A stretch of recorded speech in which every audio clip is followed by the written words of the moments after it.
Fala, pessoal! Sejam muito bem-vindos a mais uma edição do nosso podcast, o Pode Mesclar. Hoje temos duas convidadas psicólogas, amigas, já trabalhamos juntas, né? E antes de mais nada, antes de fazermos as honras, as apresentações, já quero pedir você para curtir, dar o like aí, clica no coraçãozinho, se inscreve no canal para não perder nada que vem por aí, certo? Hoje temos como tema cuidados essenciais para a saúde mental dos profissionais da saúde. Um tema extremamente importante, né, que a gente não poderia deixar de abordar nesse ano. E aí já estamos aí, vamos dizer, para os últimos episódios do ano, né? E a gente pensou cuidadosamente, né, Thaís, em trazer convidadas que entendem muito desse assunto e vivenciaram isso, né, no dia a dia em sala de aula. E eu acho que hoje elas têm para agregar muito para a gente vai aprender muito, tenho certeza. E vocês que vão estar aqui acompanhando o podcast, fiquem ligados porque vai ter muita coisa legal, tenho certeza. Isso aí, sejam muito bem-vindas, Fernanda e Juliana. É um prazer. Obrigada pelo convite. Eu fico muito feliz de fazer essa troca com vocês. E aí, fala um pouquinho da sua formação, Fernanda, como é que foi? Vamos lá. Então, eu sou psicóloga, atualmente psicóloga clínica, porém não ex-professora, como dizíamos aqui nos bastidores. Então, psicóloga clínica, atuo especificamente com o público infanto-juvenil. Sou mestre e doutora pela Universidade Federal aqui do Espírito Santo e há algum tempo trabalho temas, obviamente, dentro da saúde mental, como estresse, coping, estressores dentro dos campos de hospitalização, adoecimento, mas também dentro de outras áreas do nosso cotidiano. E vai ser um prazer falar um pouquinho sobre os profissionais de saúde com vocês. Bom. Muito bom. Você, Ju? Prazer estar aqui com vocês. Não pode mesclar. Uhum.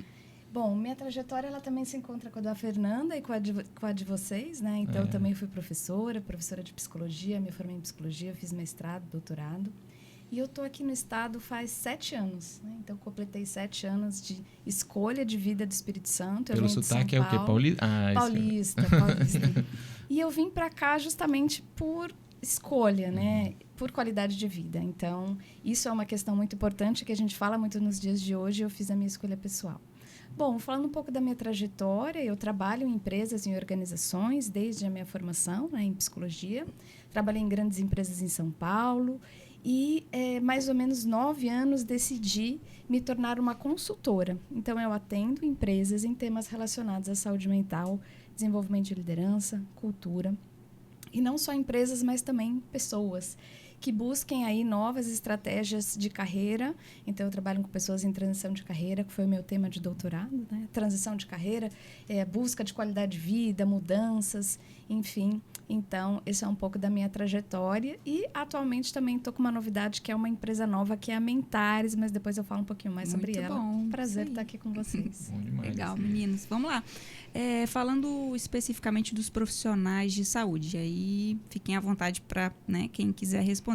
O que vocês acham que contribui mais, assim, pensando no dia a dia profissional, para essa queda da qualidade, da saúde mental, do profissional da saúde especificamente? Bom, a gente tem estudos e pesquisas que vieram desde a pandemia, um pouco antes da pandemia, que indicam determinadas atividades profissionais que levam a um maior nível de estresse pela sua característica de atuação. Então, como exemplo, a gente tem os profissionais da área da saúde e profissionais que trabalham com atendimento ao cliente, o que não deixa de ser duas essências aí do público que trabalha em saúde de uma forma geral. Por que isso acontece? Quando a gente tem uma intensidade no ambiente de trabalho, em que a gente tem que, de alguma forma, controlar as nossas emoções e não pode expressá-las de uma maneira livre, aberta, a gente precisa, de alguma forma, aprender a regulá-las. Mas não necessariamente as pessoas cuidam desse aspecto. Então, se a gente pensar em ambientes hospitalares ou laboratoriais, alto nível de estresse, pouca chance, pouca questão relacionada ao erro, você não pode errar. Pressão, uma pressão muito alta. Então, a gente tem ambientes e a própria natureza da atividade que fazem com que haja ali um estresse. na própria atividade. E o atendimento ao público também, ele tem um pouco dessa característica, na medida em que, quando você está atendendo alguém, muitas vezes você vai receber ali determinados estímulos que você não pode responder da forma como você gostaria. Né? Então, você precisa entender que o indivíduo está ali numa situação, né, de atendimento. E isso é um exemplo de situação que acontece em que você tem que lidar com as emoções e que se você não aprende a fazer isso de uma forma saudável, você pode ter consequências relacionadas a estresse, burnout, ansiedade, ou até uma coisa que eu percebo muito, que é a perda de satisfação com o próprio trabalho. Né? Então, falando aí do público da saúde, isso é uma questão bastante presente. Exatamente. Eu acho que é importante também a gente pensar que existem outras variáveis envolvidas, né, que são próprias desse ambiente de trabalho. Então, a gente tem carga horária estendida, muito densa, valorização desses profissionais, geralmente ela é muito baixa, o que contribui muito para essa percepção de insatisfação do profissional.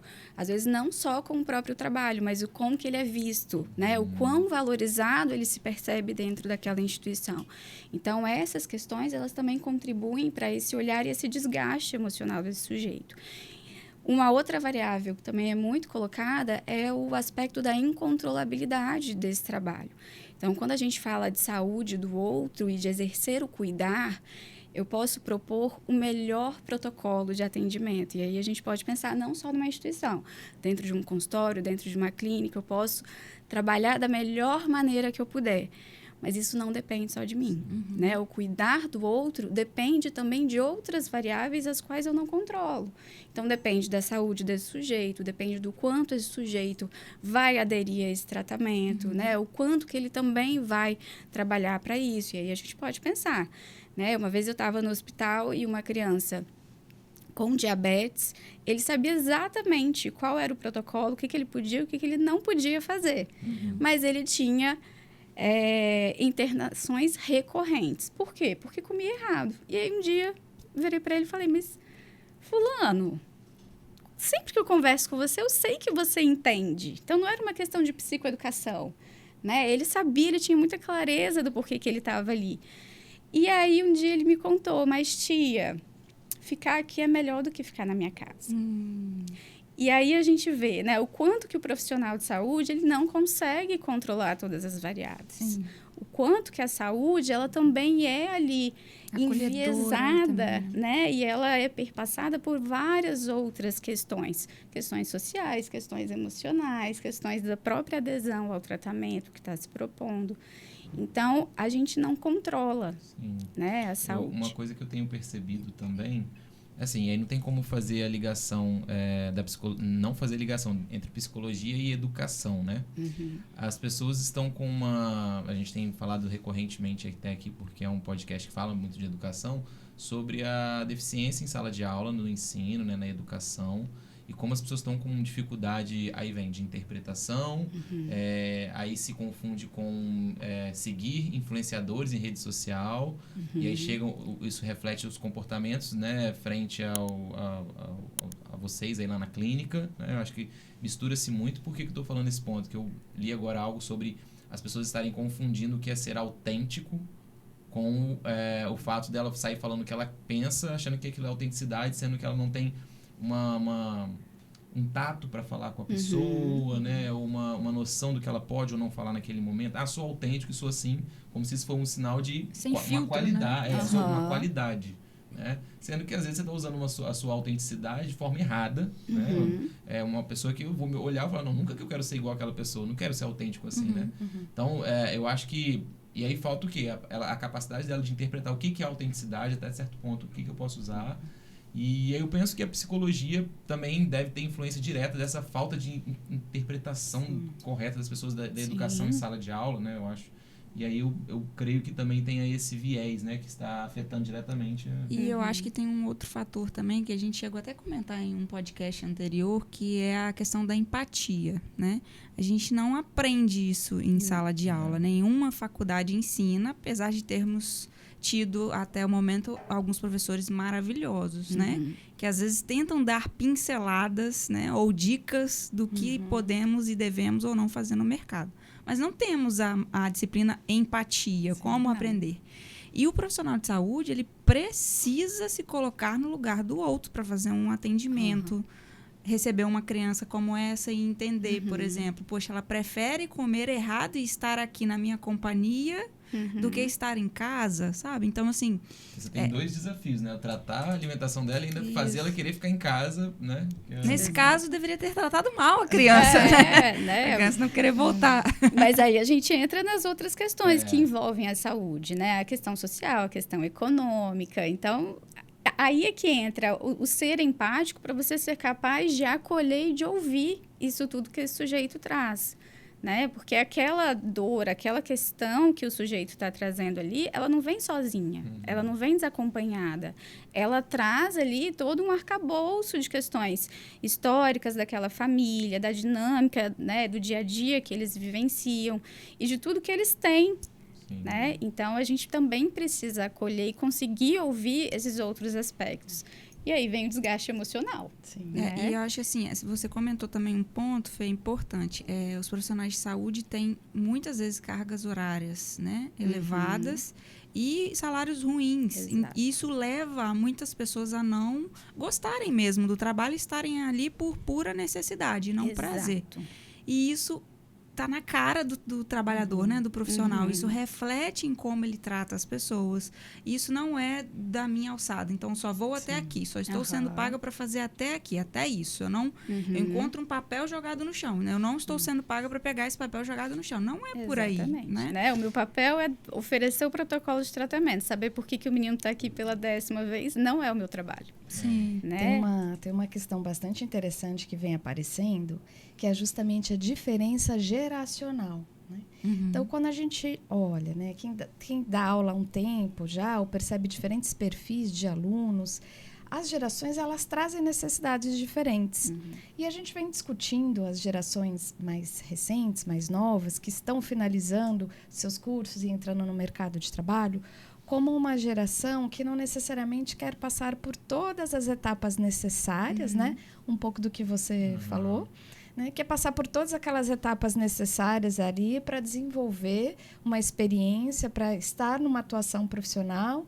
E ela já quer passar todas as etapas e ter ali chegar no final, né? Já quer chegar rapidamente no final, justamente por essa questão da pressa, da velocidade que a gente vive hoje, numa época tecnológica. A gente tem o ChatGPT dando resposta para tudo, né? E aí a gente tem que lidar com uma realidade, muitas vezes, que tudo tem seu tempo. E as pessoas precisam aprender essa questão da empatia.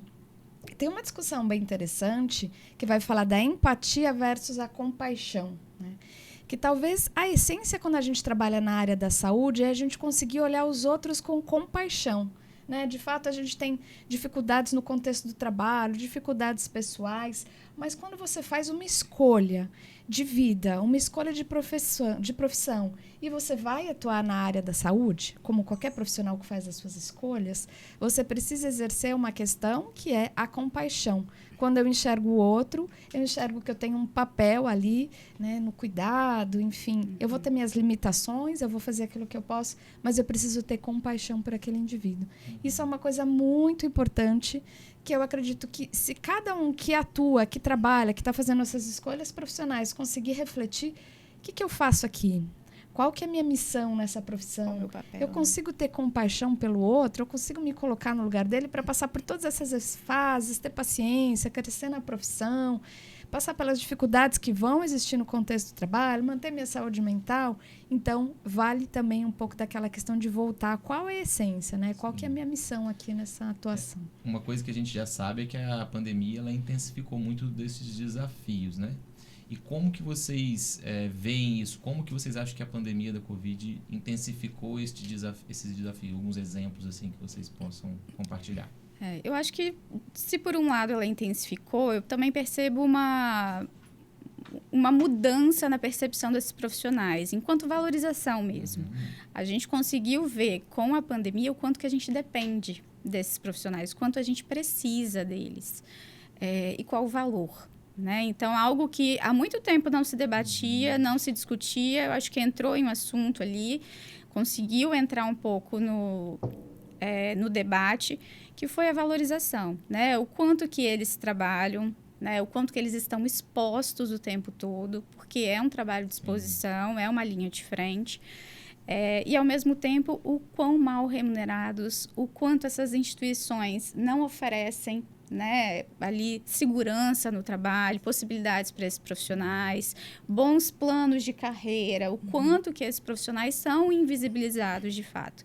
Então, eu acho que, pelo menos, a pandemia eu consigo ver que trouxe, de uma maneira positiva, isso para o debate. Não consigo enxergar, de fato, medidas, né, adequações, mas também estou fora das instituições, né, o quanto que isso reverberou enquanto ação, né, o quanto que isso realmente conseguiu aparecer, talvez a Ju consiga trazer um pouco mais disso, o quanto que isso realmente apareceu enquanto intervenção, enquanto um plano de ação de fato. Mas vejo que, na mesma medida que a pandemia trouxe um trabalho maior, uma intensificação, mas também vejo esse outro lado bem mais positivo. A gente teve a questão do piso, né, da galera da enfermagem, que Sim. veio à tona e teve, parece, uma melhora considerável. Acredito que muito decorrente pelo fato da pandemia, eu né? até, agora, estando de frente com duas psicólogos, eu até também é a minha visão, né? Eu acho que o termo terapia, vou tratar com uma psicóloga ou uma terapeuta, ele veio muito à tona, porque as pessoas começaram a realmente ficar mentalmente fragilizadas, dependentes. Então, eu lembro, assim, lá no início de 2020, muita gente fala, eu vou ter que fazer uma terapia, eu vou ter que fazer um tratamento psicólogo, porque eu não estou conseguindo lidar com isso. Com medo de tudo, com medo de ir na rua e pegar uma doença, ou tendo que ficar em casa, mudando o estilo de vida, né? Então, acho que também... eu acho que aí vocês podem falar com mais propriedade se a psicologia em si ou a procura por psicólogos, né, cresceu também. Cresceu, Eu né? acredito que sim, né? O que acontece, né? Quando a gente perde um pouco dessa divisão entre o público e o privado, e a gente vive uma situação de alto nível de crise, as pessoas olham para a questão da saúde mental e ela vem para a mesa. A gente precisa falar sobre isso. E aí a gente teve como consequência um aumento de casos relacionados a questões, as questões que abarcavam ali a saúde mental. Então, a gente precisou olhar. Então, as pessoas começaram a buscar mais, acho que a sociedade começou a buscar mais isso. E hoje em dia a gente já percebe um cenário muito diferente, em que as pessoas podem falar que fazem terapia, em que a saúde mental deixou de ser um tema tabu, muitas vezes ainda mas ela já vem evoluindo. Né? Então, tem pesquisas que mostram que as pessoas já falam mais sobre isso, que elas já conseguem dizer mais sobre os seus problemas. E o que acontece? O que mudou do ponto de vista das organizações, da sociedade, do ponto de vista do trabalho? Hoje, a gente já tem algumas mudanças em legislação, principalmente na norma, na NR1, que é uma norma que serve para todas as organizações do ponto de vista de mapeamento de riscos.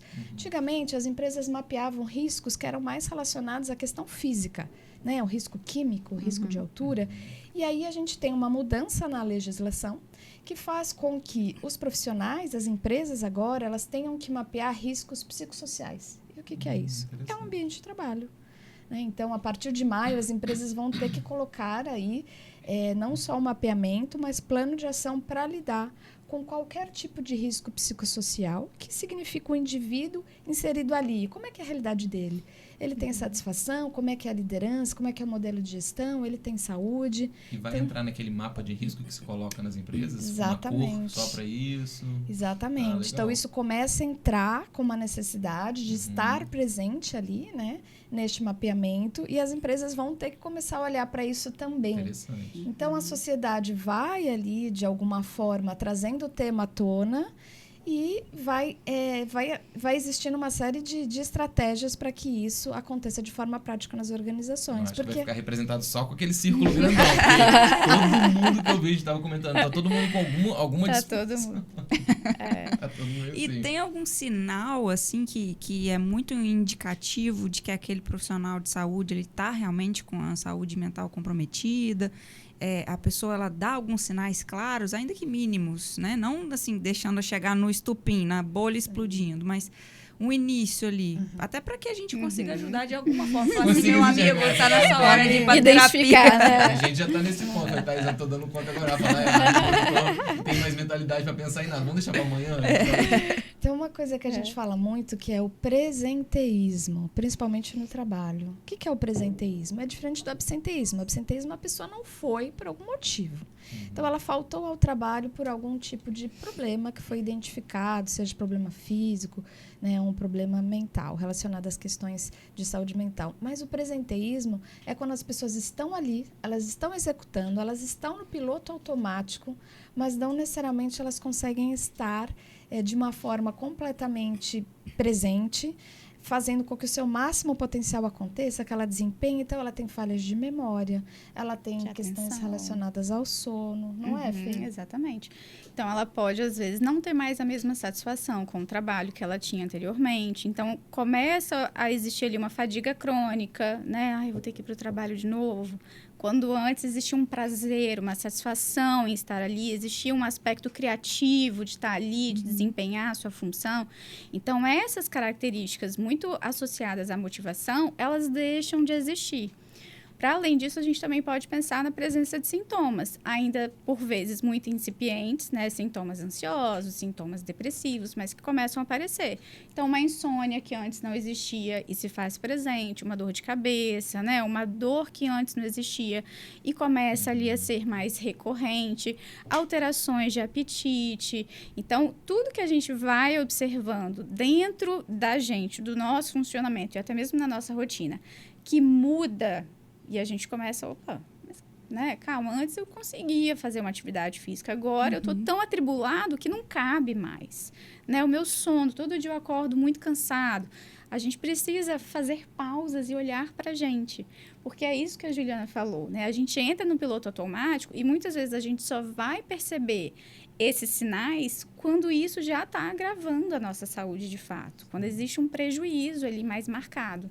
Eu acho que é uma bola de neve que está acontecendo, assim, eu tenho percebido. Porque se a gente não está sendo valorizado, olha como é que os assuntos se interligam, né? Então, se a gente não está sendo valorizado, sei lá, no seu trabalho, da forma, né, como você deveria, profissional da saúde, aí ele vai ter que procurar um segundo trabalho, uma segunda fonte de renda. Aí a segunda fonte de renda leva mais exaustão, mais cansaço. Mais estresse. E aí chega em casa, tem que dar conta das coisas de casa. Então, eu falo isso porque acho que dificilmente hoje uma pessoa, né, normal, entre aspas, né, uma pessoa que tem o seu dia a dia e o seu trabalho, não está se encontrando nessa bola de neve ou está procurando, né, meios para levantar, né, uma condição financeira melhor para a família e etc. Quem não está nesse quadro aí realmente, eu acho que um privilegiado hoje em dia. Eu falo isso porque hoje eu estou à frente de 3 empresas, né? Nós temos a Mesclar, eu estou com uma loja também física e uma empresa de massas que é da minha esposa com a mãe dela, mas eu também auxilio. Então, assim, chegam dias que eu falo com Thaís. Cansado, olha só, cara de 2 filhos pequenos, né? Pode deixar o cartão de vocês com ele. Um potencial paciente. Certo, gente, não tenho dúvida. Eu ainda não consegui. A gente tem que falta tirar o tempo pra ir. Hoje a gente tem online, né? A terapia online, a gente pode ajustar. Mesmo, gente. É porque realmente eu acho que assim.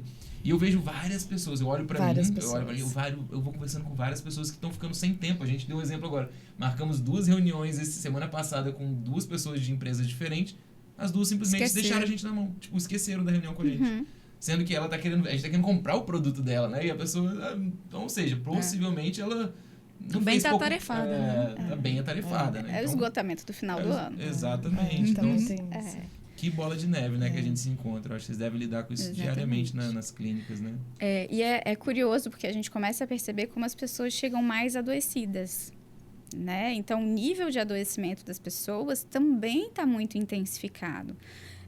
Especificamente dentro do público que eu atendo, que é o público infanto-juvenil, se a gente pensar 10 anos atrás, né, ali lá no meu início de clínica, a gente não tinha tantas crianças e adolescentes sendo medicalizados. Né? A gente conseguia muito bem manejar com práticas comportamentais, ajustes de rotina, um alinhamento ali mais específico com a escola. Hoje em dia, a gente tem um nível de intensidade muito maior de sintomas, né, de cronicidade mesmo dos adoecimentos.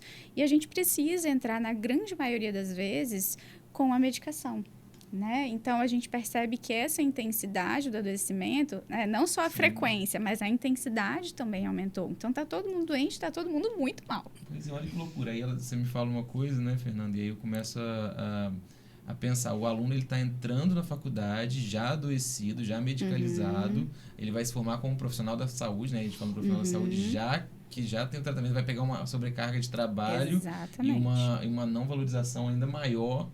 Nossa, quem é esse profissional, gente, né? Que doideira. Por isso que eu acho que cada vez mais, né, a gente precisa cuidar de si mesmo, né? Então, autocuidado. Isso deveria ser matéria. Era a próxima pergunta. Isso deveria ser matéria de universidade, de curso. As pessoas, elas precisam, né? Então, saber identificar quando elas estão no piloto automático e fazer pausas e cuidar do momento de descanso, pedir ajuda quando a coisa se agrava um pouco mais.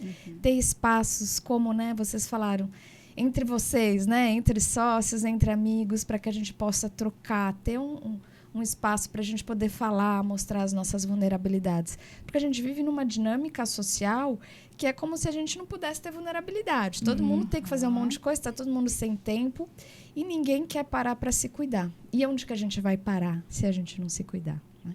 Eu acho que a grande questão é que cada vez mais a gente precisa olhar para esse aspecto e aprender.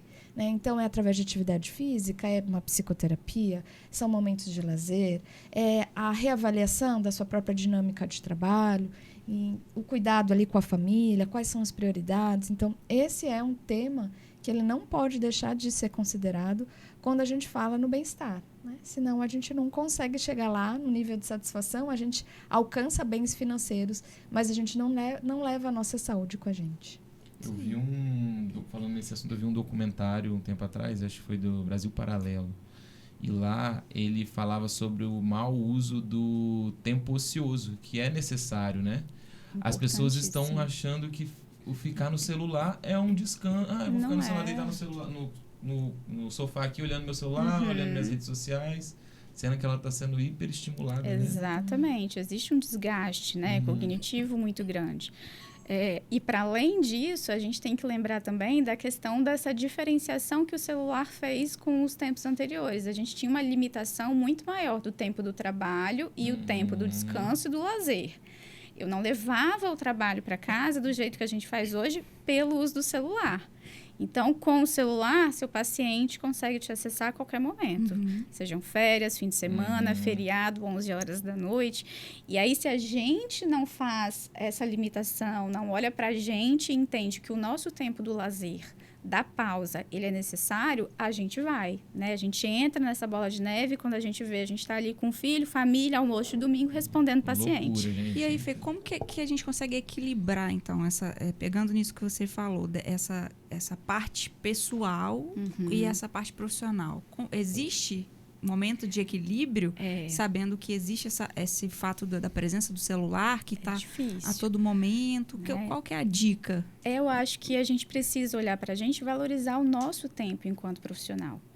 Eu estava justamente conversando sobre isso com uma outra profissional da saúde que estava dizendo o quanto que ela, enquanto profissional da saúde, não recebe a mesma empatia dos seus pacientes quando ela precisa dizer, olha, mas é o meu tempo da minha atividade física, eu não posso te atender nesse momento porque eu tenho um compromisso que é meu, né? E que estava ali na agenda dela. E o paciente não consegue compreender, né? Mas a gente precisa valorizar isso e colocar enquanto prioridade. Cuidar da gente, da nossa saúde, não pode ser algo que, eu faço quando dá. É algo que precisa estar ali descrito na agenda. Então, é o meu tempo da minha atividade física, é o meu tempo do lazer, é o meu tempo de estar com a minha família, é o meu tempo do ócio, né? E do meu descanso. E aí, um ponto que é importante para a gente pensar é que quando a gente está falando de algumas áreas específicas da saúde, um médico, um psiquiatra, um psicólogo, né, um profissional que precisa fornecer o seu contato pessoal, que ele também precisa passar esse filtro. Né? Não é tudo que é urgente. A gente vive muito no mundo da urgência, né? Da emergência, tudo é para ontem. O WhatsApp faz muito, pode dizer, né? O WhatsApp faz muito isso. Mas não, a gente precisa entender o que é prioridade e o que não é. Um paciente que realmente está em crise, a gente vai acolher e aí não vai ter fim de semana, né? Muitas vezes não vai ter horário de folga porque a gente precisa acolher e dar um segmento para esse caso. Porém, existem tantas informações que podem aguardar o momento da consulta, né? E a gente precisa entender isso e colocar esses limites para o paciente. Olha, tudo bem, mas isso a gente pode conversar na nossa próxima consulta.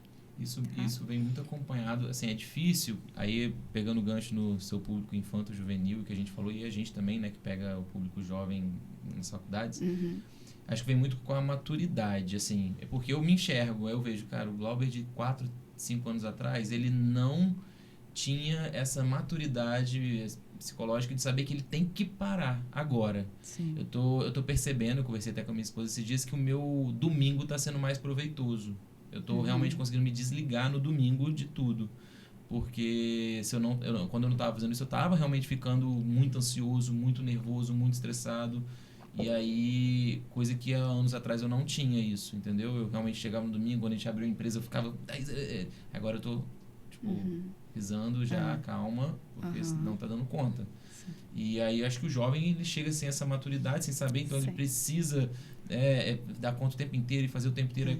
Deve chegar muito caso para você de jovens que, né, estão ansiosos, assim, a gente vê em sala de aula, a maioria chega, professor, hoje eu tomei, falando como se fosse uma coisa, hoje eu tomei falo o nome de um remédio, né, eu tomei meu remédio hoje, porque hoje eu estava muito nervoso para sua prova, estava muito ansioso. Aí você fala, caramba, eu queria que ele tivesse a maturidade que a gente tem agora, para ele ver que não é assim, que ele tem que se acalmar, que ele tem que fazer, né? E o uso de uma medicação, né? Talvez ele seja necessário em algumas situações, mas como que esse indivíduo vai aprender a lidar com isso? Que esse é o grande aprendizado. A gente não consegue viver uma vida sem estresse. O estresse, ele também é positivo, ele mobiliza, ele faz com que a gente tenha vontade de fazer as coisas. A questão não é eliminar, a questão é como eu consigo dimensionar e ver que cada coisa tem o seu tempo. Mas você não acha que está muito banalizada a prescrição também desses medicamentos? Eu estou me sentindo um pouco assim, então vamos tomar esse remédio. Quando se prescreve, né? Quando eles não vão no Quando mercado, não é uma automedicação. É a sociedade do instantâneo, né? Então eu tenho um problema e eu quero resolver muito rápido. E aí, quando eu quero resolver muito rápido, eu tomo um remédio. Tá, mas você aprendeu a lidar com as situações de estresse? Como é que você vai fazer isso na sua vida? Né? Então, sim, o indivíduo precisa. A medicação ela vai ser importante em algumas situações, mas o indivíduo precisa aprender a lidar com essa dinâmica. Isso. Sem contar que a gente também dificilmente se permite mudar a nossa rotina. Né? Então, eu quero melhorar, mas eu quero melhorar fazendo exatamente tudo como eu estava fazendo antes. Né? Eu não quero mudar nada. E aí é a grande dificuldade, porque para a gente melhorar, o processo ele não é só terapêutico. Né? Não adianta eu ir lá 1 hora por semana na terapia para trabalhar alguma questão, mas não promover nenhum tipo de mudança. Né? Se eu não faço isso funcionar com outro ritmo, de um outro jeito, se eu não abro mão de uma das minhas empresas, né? Se eu não abro um descanso no domingo, eu vou manter do mesmo jeito. E aí realmente não tem outra saída a não ser a medicação. Né? Então, a medicação ela entra muito nisso. Quando eu não quero promover mudanças, porque mudar dá trabalho, né? Demanda tempo, às vezes eu preciso mobilizar outros esforços que não estão ali tão disponíveis para mim e exige vontade. Né? E a gente estava querendo saber quais são os recursos que hoje em dia um profissional da saúde tem à sua disposição para ele, né, não ficar aí com sua parte emocional, sobrecarga de trabalho, prejudicado, né? Prejudicar o emocional dele. Quais são os recursos que vocês veem na atualidade que podem auxiliar esses profissionais a ter essa melhora nesse quadro? Um recurso que não é terapêutico, né, e nem medicamentoso, mas que eu acho que faz toda a diferença para profissionais que prestam assistência, cuidado a outras pessoas, é ter pessoas por perto que entendam o que ele está vivendo. Tipo um grupo de apoio, assim. Exatamente. Muitas vezes a nossa atuação ela é muito solitária.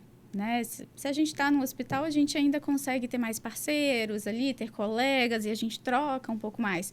Mas quando a gente pensa dentro de clínicas, de consultório, a gente tem uma atuação que é solitária, você é o seu paciente. E aí, como que você consegue dar vazão a todo esse desgaste emocional? Então, é importante a gente constituir parcerias, ter grupos de estudo, né? Grupos ali em que eu possa ter um pouco mais dessa troca e, às vezes, compartilhar que o sofrimento que eu estou carregando por conta de um caso que não está caminhando bem, né? Por conta daquilo que eu estou observando daquele paciente, ele pode ser compreendido por aquele outro profissional, né? A gente consegue caminhar, trocar experiências e isso é uma certa forma de acolhimento, né? Eu não me sinto mais tão sozinho. Então, eu olho muito para a nossa atuação, especialmente para quem está ali sozinho no consultório. Isso faz uma diferença tremenda, né? Para outras áreas, eu acho que a gente pode pensar nas práticas mais comuns. Então, a própria terapia, né? Ter um lugar adequado para direcionar esse sofrimento, para colocar esse desgaste, para aprender a regular essas emoções. Então, essas questões, elas fazem muita diferença no dia a dia. Tem um conceito que é muito interessante, que é de segurança psicológica.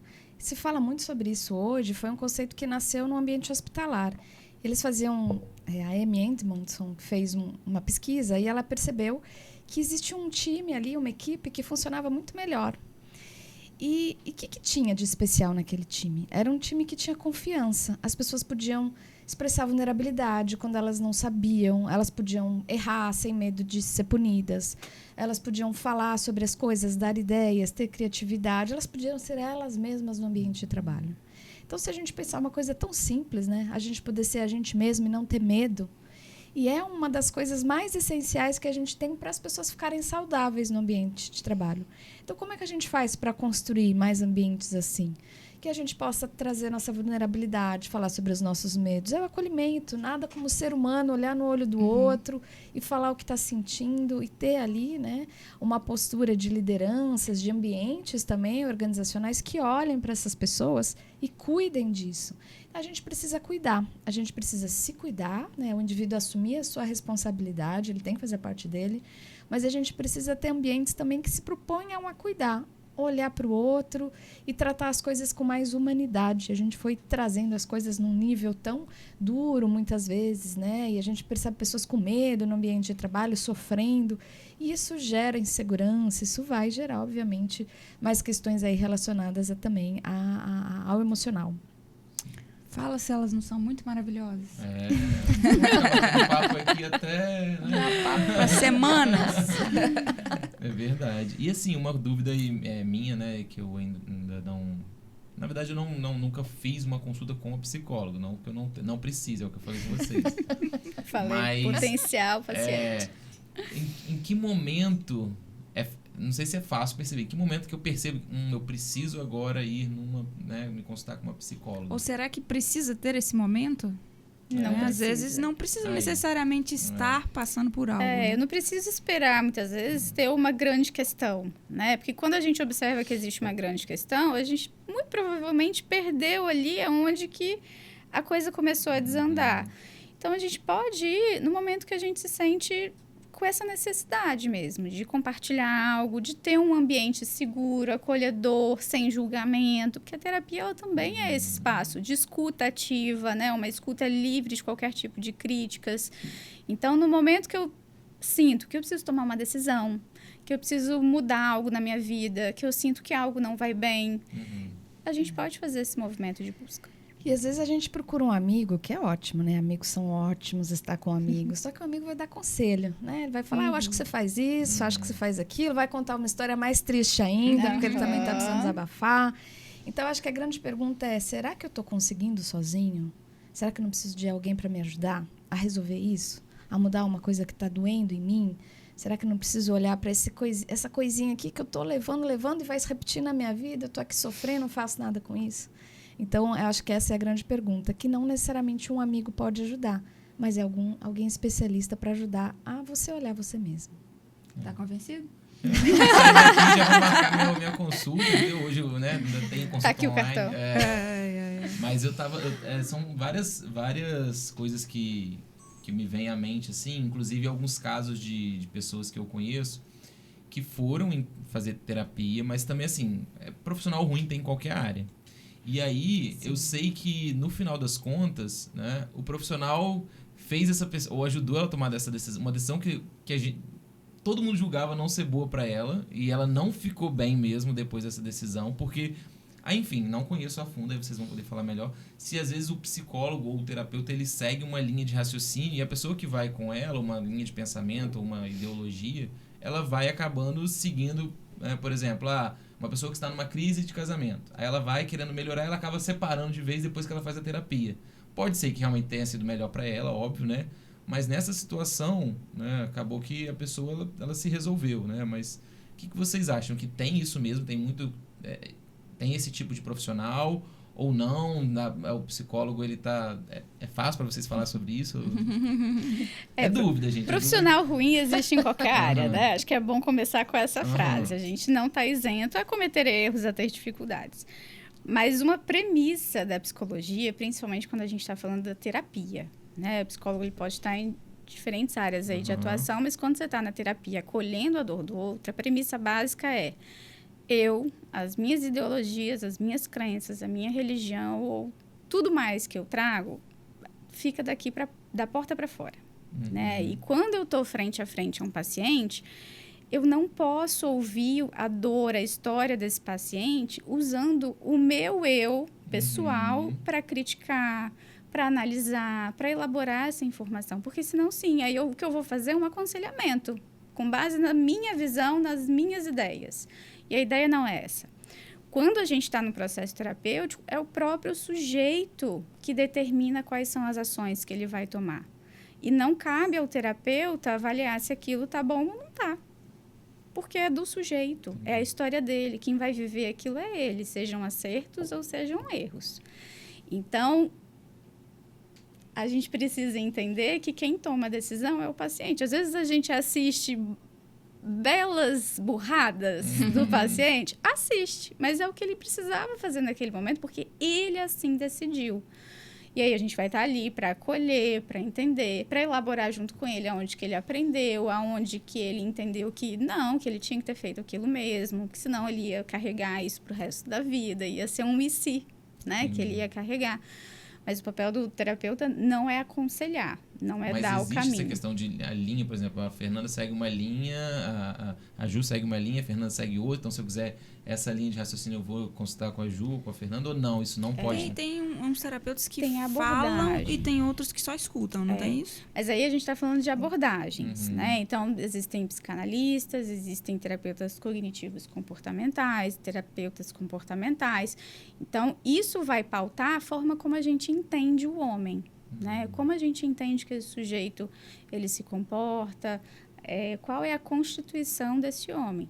Então, eu entendo o comportamento, as emoções dele por um viés específico.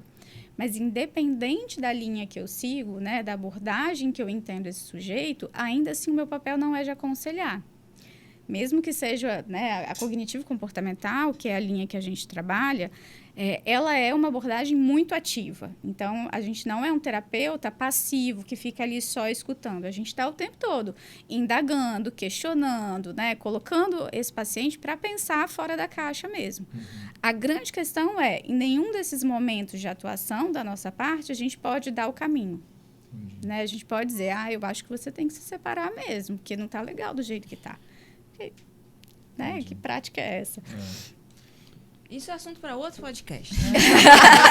Sabe por que eu acho que também tem a ver? Porque assim, a gente está falando de profissionais de saúde, está falando de pessoas que talvez estejam ouvindo a gente e querendo entender quem que eu procuro. Porque eu já me vi nesse... Então, eu meio que me encaixei e falei, cara, se eu quiser procurar... Mas e se eu procurar uma pessoa um profissional que, sei lá, não crê em Deus? Eu sou temente a Deus, ou que ele acha que a vida é melhor sozinho, ele vai começar a me induzir, que é erradamente, né, que é o que você acabou de explicar, a realmente não me apegar a Deus, ou não me apegar às coisas religiosas. Então, assim, e por isso que eu tinha essa dúvida, eu acho que pode ser de alguém que esteja em casa. Então, um profissional da saúde que queira fazer uma terapia, né, ele tem que entender que quem vai estar lá, o psicólogo, o terapeuta vai estar de frente, ele não vai poder dar a solução para ele mesmo que vai... Exatamente, ele vai construir o caminho dele.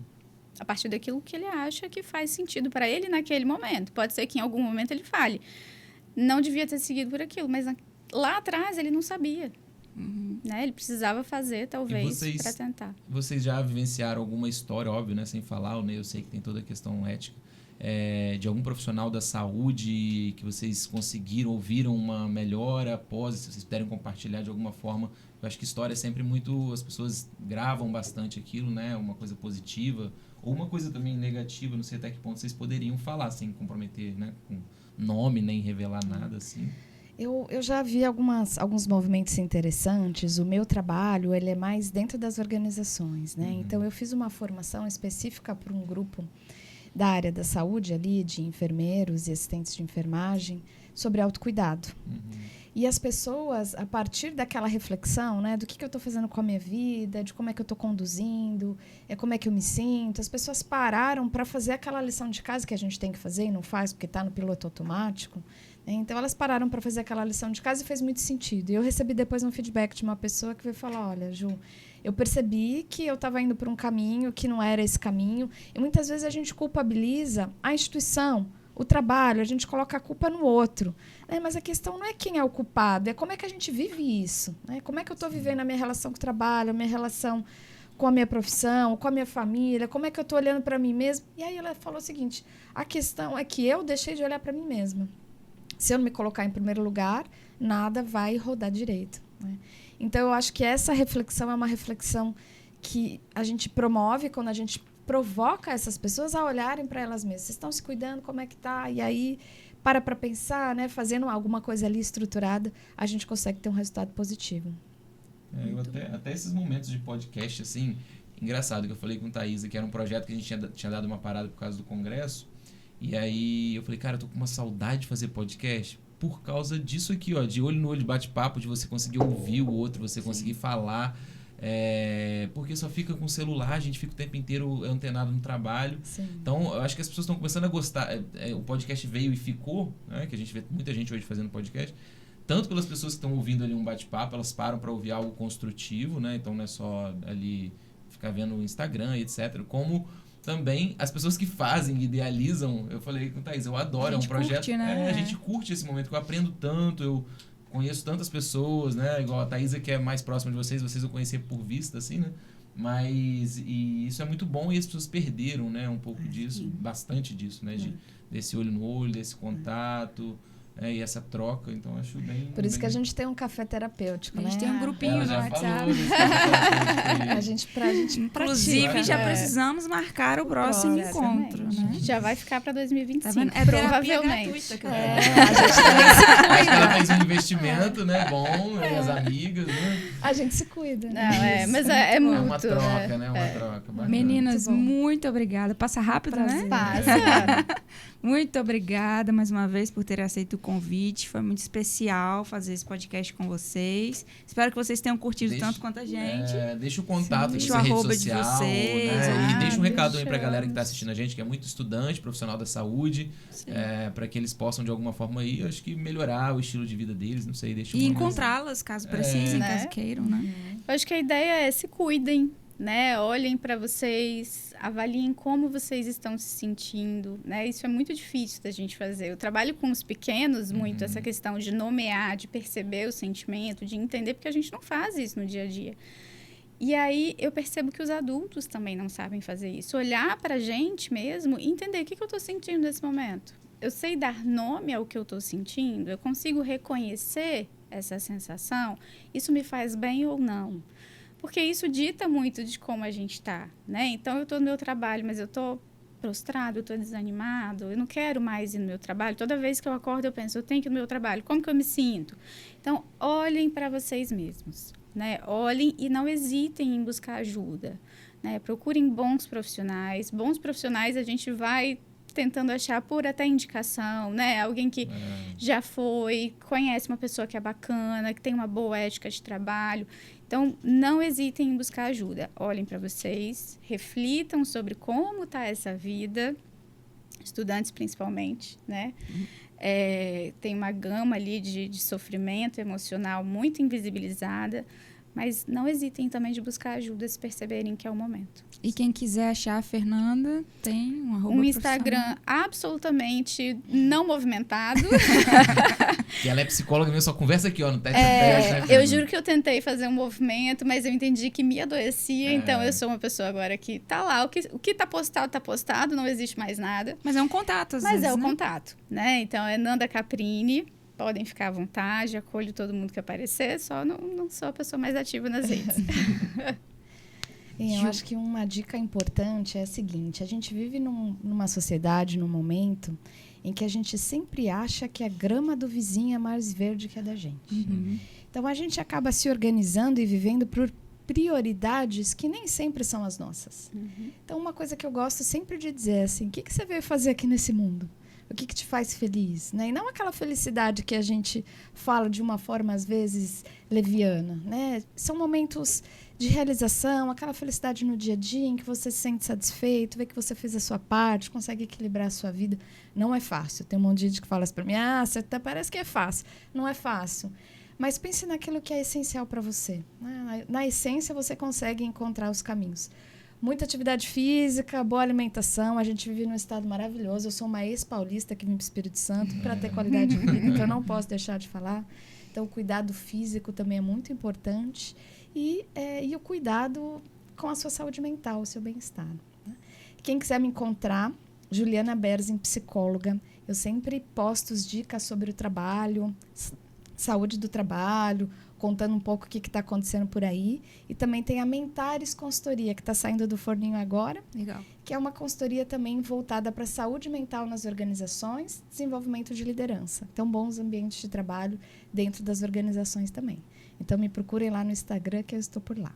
Muito bom, meninas. Muito obrigado, meninas. A gente se vê mais vezes aí por aí, né, Thaís? Aí. E para você que ainda não clicou aí no like, ainda não segue a gente no canal, se inscreve para não perder nenhum conteúdo de qualidade como esse. E compartilha com os amigos, né? Porque um conteúdo desse tão valioso, né? Quase 1 hora de conteúdo para vocês, não pode ficar por aí perdido. É isso, meninas. Beijos. Obrigada. Beijo, muito e até a obrigada. próxima. Tchau, tchau, pessoal. Tchau, tchau. Tchau, tchau.